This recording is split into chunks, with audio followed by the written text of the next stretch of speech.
The consequences of the Russia-Ukraine conflict could be felt across the world. The World Food Programme says many African countries may be affected by disruptions to wheat supplies. In anticipation of possible shocks, the UN Food and Agriculture Organization says the global supply chain must be left open. We also appeal to governments not to take decisions that might disrupt the economic order even more by perhaps restricting exports from their countries, because doing so would actually favor the country in question. But this would actually increase the global price. Eventually, these same countries may have to import certain products at much higher price than they bargained for. The conflict could compound Africa's food insecurity.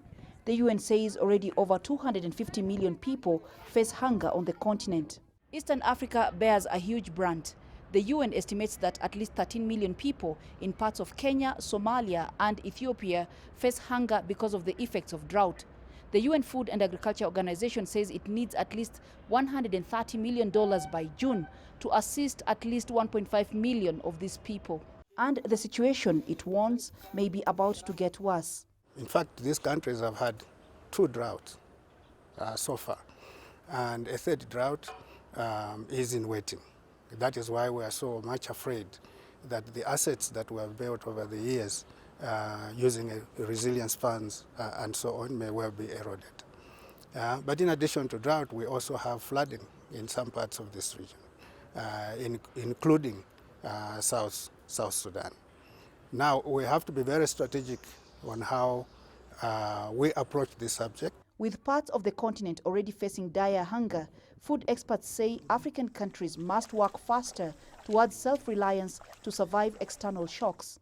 It is also important that farmers or communities that are involved in agriculture and so on try to add value to the crops that they produce, or animals or something like this.